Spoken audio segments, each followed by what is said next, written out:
Bismillahirrahmanirrahim. Assalamualaikum warahmatullahi wabarakatuh. Perkenalkan, nama saya Muhammad Darwis dari Fakultas Ekonomi dan Bisnis Islam, Prodi Ekonomi Syariah. Di sini kami ingin presentasikan hasil makalah kami yang bertemakan tentang pengantar makroekonomi syariah, yang dimana dosen pengampu kami ialah Bapak Muflik Khalaf Al-Mustaqim SS SEME selaku dosen pengampu ilmu ekonomi mikro syariah.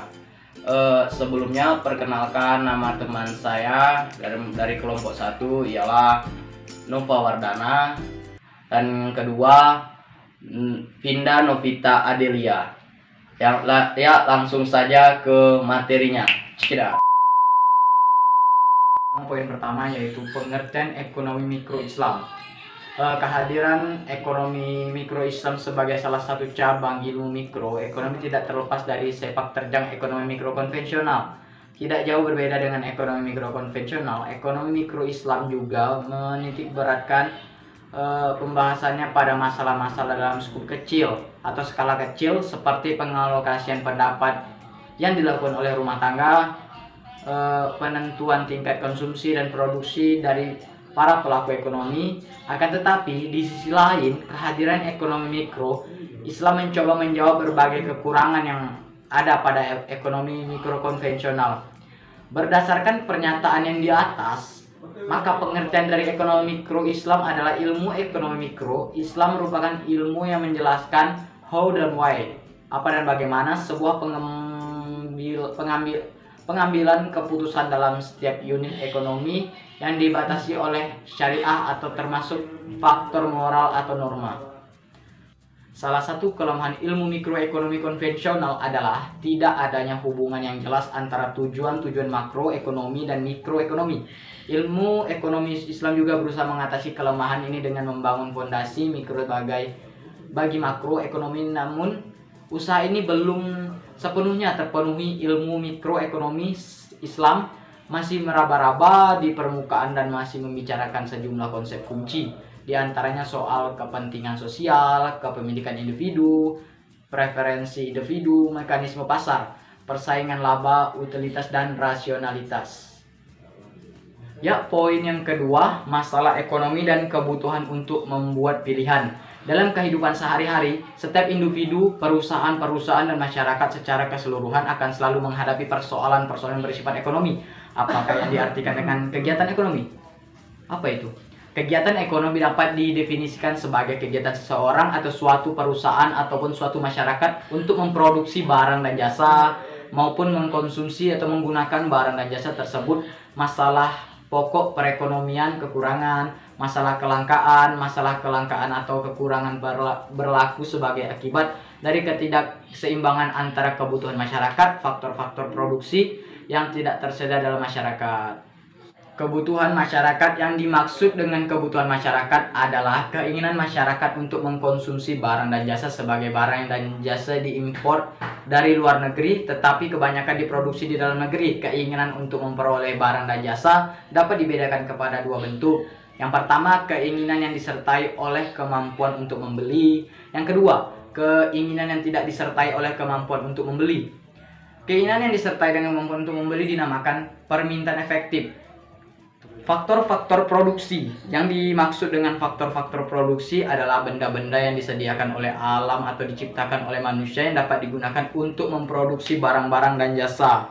Faktor-faktor produksi yang tersedia dalam perekonomian dibedakan kepada 4 jenis, yaitu pertama, tanah dan sumber alam. Faktor produksi ini disediakan oleh alam. Faktor produksi ini meliputi tanah, barang tambang, hasil hutan, dan sumber alam yang lainnya. Yang kedua, tenaga kerja. Faktor produksi ini bukan saja jumlah buruh yang terdapat dalam perekonomian. Pengertian tenaga kerja meliputi keahlian dan keterampilan. Dari segi keahlian atau skill dan pendidikannya, tenaga kerja dibedakan menjadi 3 golongan, yaitu tenaga kerja kasar, terampil, dan terdidik. Yang ketiga, modal. Faktor produksi merupakan benda yang diciptakan oleh manusia dan digunakan untuk memproduksi barang-barang dan jasa yang dibutuhkan. Saya Nova Wardana akan melanjutkan materi dari kelompok saya, yaitu karakteristik ekonomi Islam. Yang pertama, Ekonomi Islam pengaturannya bersifat ketuhanan atau ilahiyah, nizamun rabbaniyun, mengingat dasar-dasar pengaturannya yang tidak diletakkan oleh manusia, akan tetapi didasarkan pada aturan-aturan yang ditetapkan Allah Subhanahu wa taala sebagaimana terdapat dalam Al-Qur'an dan As-Sunnah. Yang kedua, dalam Islam, ekonomi mikro hanya merupakan satu titik bahagian dari Al-Islam secara keseluruhan. Oleh karena ekonomi itu hanya merupakan salah satu bagian atau tepatnya subsistem dari Al-Islam yang bersifat komprehensif. Yang ketiga, ekonomi mikro berdimensi akidah atau keakidahan, istihadun akdiyun. Mengingat ekonomi Islam itu pada dasarnya terbit atau lahir dari akidah Islamiyah yang di dalamnya akan dimintakan pertanggungjawaban terhadap akidah yang diyakininya. Yang keempat, berkarakter ta'abbudi, tabi'un ta'abbudiyun. Mengingat ekonomi mikro Islam itu merupakan tata aturan yang berdimensikan ketuhanan, nizam rabbani, dan setiap ketaatan kepada salah satu dari sekian banyak aturan-aturannya adalah berarti ketaatan kepada Allah Subhanahu wa taala, dan setiap ketaatan kepada Allah itu adalah ibadah. Yang kelima, terkait erat dengan akhlak, murtabitun bil akhlak. Islam tidak pernah memprediksi kemungkinan ada pemisah antara akhlak dan ekonomi mikro, juga tidak pernah memetakan pembangunan ekonomi dalam lindungan Islam yang tanpa akhlak. Yang keenam, elastis, al-murunah, dalam pengertian mampu berkembang secara perlahan-lahan atau evolusi. Kekhususan al-murunah ini didasarkan pada kenyataan bahwa baik Al-Quran maupun Al-Hadis yang keduanya dijadikan sebagai sumber asasi ekonomi, tidak memberikan doktrin ekonomi secara tekstual, akan tetapi hanya memberikan garis-garis besar yang bersifat instruktif guna mengarahkan perekonomian mikro Islam secara global.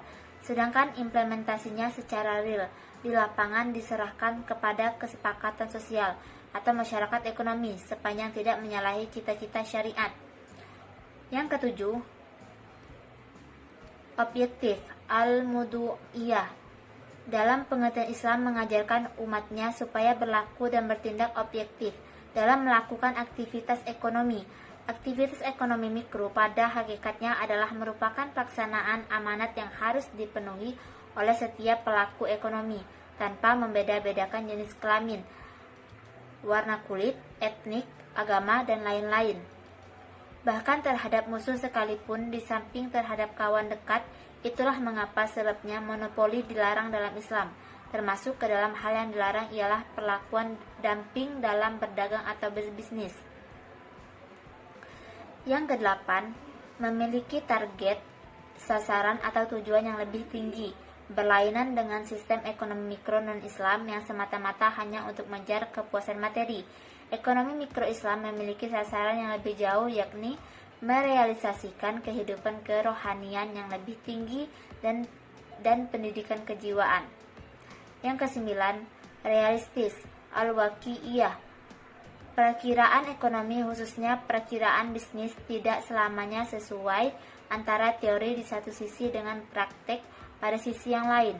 Dalam hal-hal tertentu, sangat dimungkinkan terjadi pengecualian atau bahkan penyimpangan dari hal-hal yang semestinya. Yang ke-10, harta kekayaan itu pada hakikatnya adalah milik Allah Subhanahu wa taala. Dalam prinsip ini terkandung maksud bahwa kepemilikan seseorang terhadap harta kekayaan tidaklah bersifat mutlak. Itulah sebabnya mengapa dalam Islam pendaya gunaan harta kekayaan itu tetap harus dikelola dan dimanfaatkan dengan tuntutan Sang Maha Pemilik, yaitu Allah Subhanahu wa taala. Atau atas dalih apapun, seseorang tidak boleh bertindak sewenang-wenang dalam mentasarufkan atau membelanjakan dengan dalih bahwa harta kekayaan itu milik pribadinya. Yang ke-11, memiliki kecakapan dalam mengelola harta kekayaan, tarsyid istiqdam al-mal. Para pemilik harta perlu memiliki kecerdasan dalam mengelola atau mengatur harta kekayaannya, semisal berlaku hemat dalam berbelanja, tidak menyerahkan harta kepada orang yang belum mengerti tentang pendayagunaannya, dan tidak membelanjakan hartanya ke dalam hal-hal yang diharamkan agama, serta tidak menggunakannya pada hal-hal yang akan merugikan orang lain. Saya, Vina Novita Adelia, akan melanjutkan materi yaitu tentang alat-alat analisis dalam ilmu ekonomi dan peran pemerintah dalam perekonomian Islam. Saya akan membahas tentang alat-alat analisis dalam ilmu ekonomi. Ilmu ekonomi memerlukan alat-alat analisis yaitu grafik dan kurva. Grafik dan kurva merupakan alat analisis yang utama dalam menjelaskan teori ekonomi. Pertama, grafik, teori, dan penjelasan ilmiah membutuhkan alat-alat agar lebih mudah dimengerti. Dalam ilmu ekonomi, untuk menvisualisasikan pengaruh yang terjadi maka digunakan grafik dan kurva. Ciri-ciri grafik adalah mempunyai dua sumbu, yaitu sumbu datar dan sumbu tegak. Pertemuan dari kedua sumbu tersebut dinamakan origin, atau titik asal yang bernilai 0. Masing-masing sumbu menjelaskan nilai suatu variabel. Semakin jauh dari titik origin, maka semakin tinggi nilai suatu variabel. Titik P seperti melambangkan hubungan nilai antara variabel X dan variabel Y. 2. Statistik. Ilmu statistik berperan dalam proses mengumpulkan dan menguji data. Ilmu statistik berperan dalam menyediakan angka indeks dan menguji kebenaran dari suatu teori. Angka indeks yaitu angka yang menunjukkan perubahan rata-rata sekumpulan data tertentu dari waktu ke waktu. Dua angka indeks yang sering digunakan yaitu indeks harga dan indeks produksi. Indeks harga menggambarkan besarnya perubahan rata-rata harga sekumpulan barang dari waktu ke waktu, dan indeks produksi menunjukkan perubahan tingkat produksi dari waktu ke waktu. Dengan menggunakan indeks harga akan diketahui mana barang-barang yang mengalami kenaikan yang tinggi dan mana yang rendah. Dengan menggunakan indeks produksi, dapat langsung diketahui produksi apakah yang tumbuh lebih cepat dan produksi mana yang lebih lambat. Menguji kebenaran teori-teori ekonomi. Salah satu alat untuk menguji teori adalah dengan menggunakan ekonometrika. Ekonometrika membahas masalah pengukuran hubungan ekonomi. Ilmu yang tercakup dalam ekonometrika terdiri dari teori ekonomi, matematika, dan statistika. Dalam satu kesatuan sistem yang bulat menjadi suatu ilmu yang berdiri sendiri dan berlainan dengan ilmu ekonomi, matematika, maupun statistika.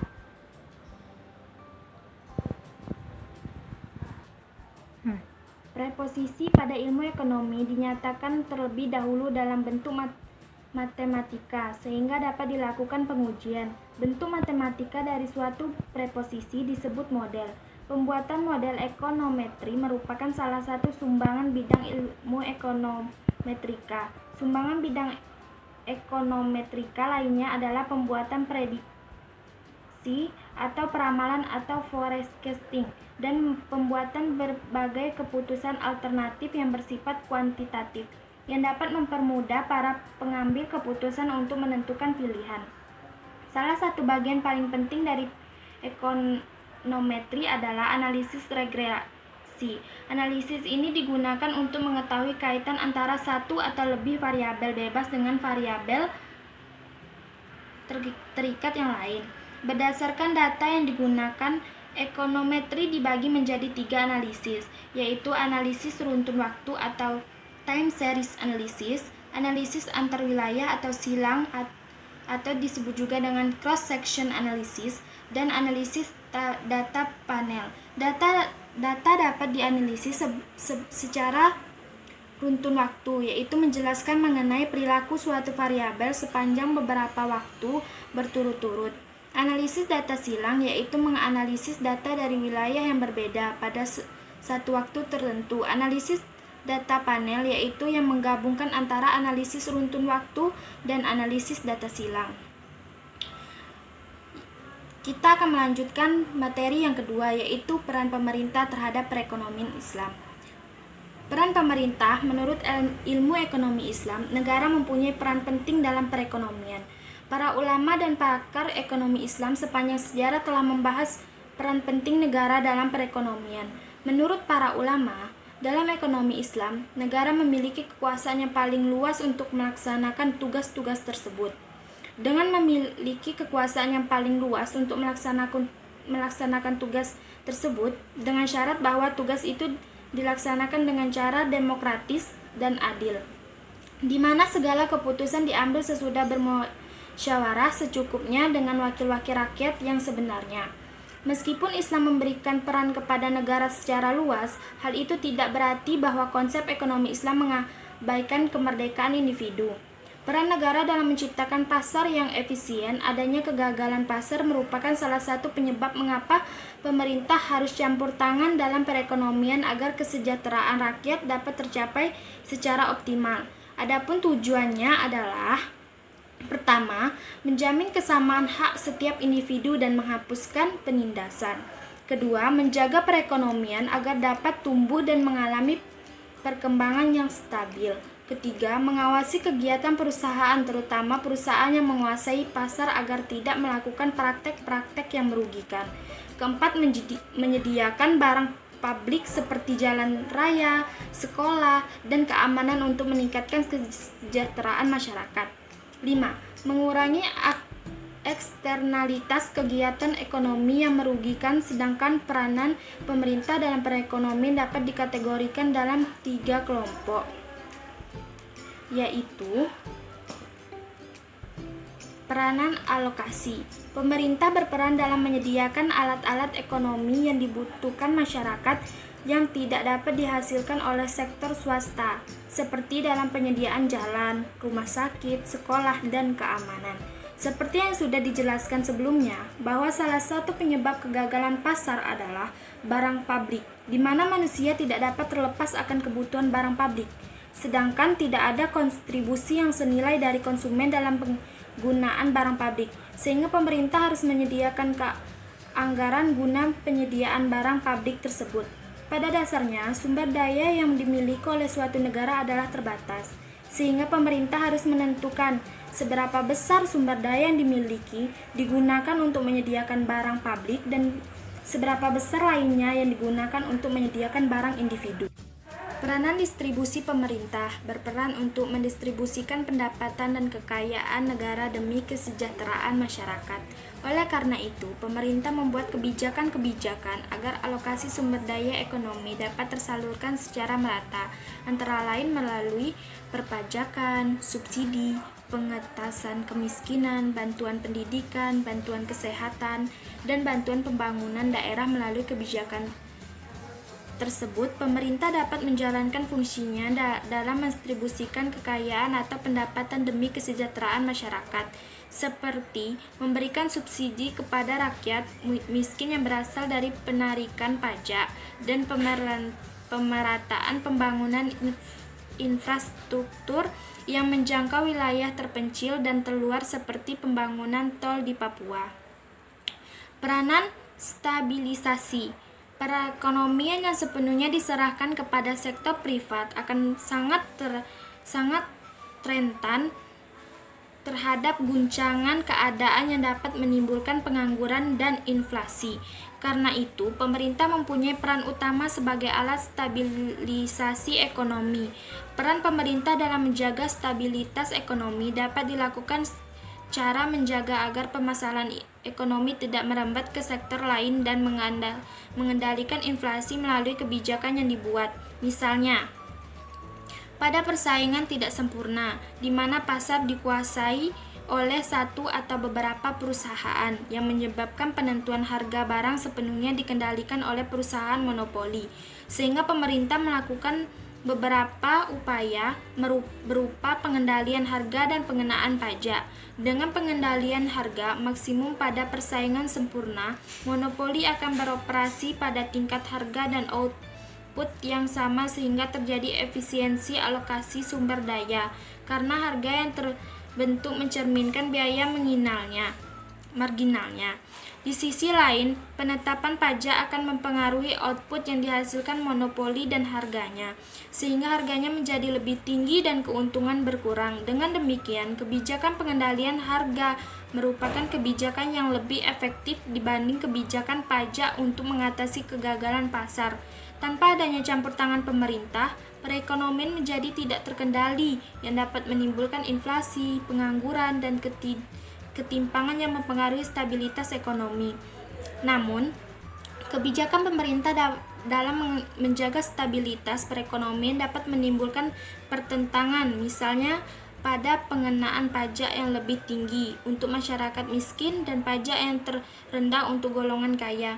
Hal ini karena proporsi pengeluaran masyarakat miskin lebih tinggi daripada golongan kaya, sehingga kebijakan ini lebih efektif untuk menekan laju inflasi karena pengenaan pajak yang tinggi dapat mengurangi permintaan golongan miskin terhadap barang dan jasa. Namun, pengenaan pajak yang tinggi untuk golongan miskin dan pajak yang rendah untuk golongan kaya akan menyebabkan distribusi pendapatan semakin pincang, sehingga peran pemerintah melakukan distribusi pendapatan menjadi gagal. Peran negara dalam mengatasi eksternalitas.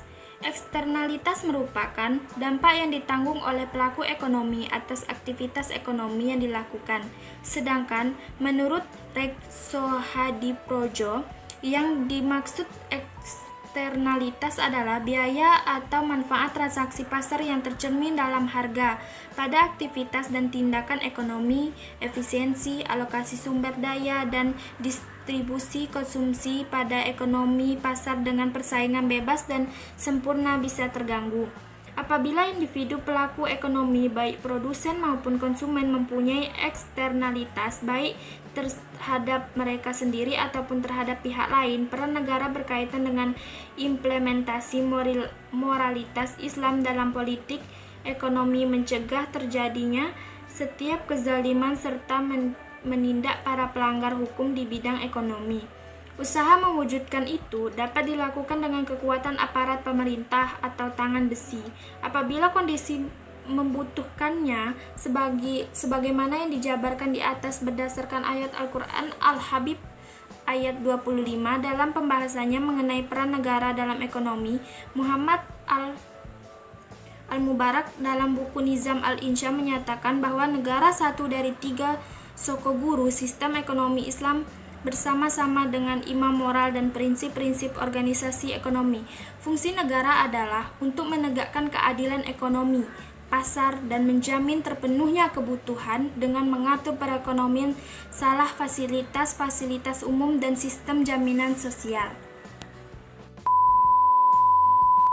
Ya, terima kasih teman-teman sekalian yang telah menonton video kami.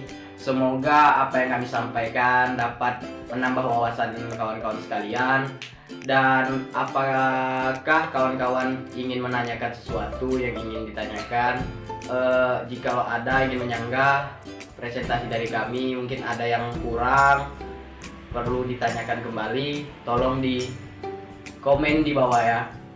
Oke, dan jangan lupa like, comment, and subscribe YouTube Ekonomi Syariah F Official. Oke, saya tutup. Wallahul muwaffiq ila aqwamit thoriq. Wassalamualaikum warahmatullahi wabarakatuh.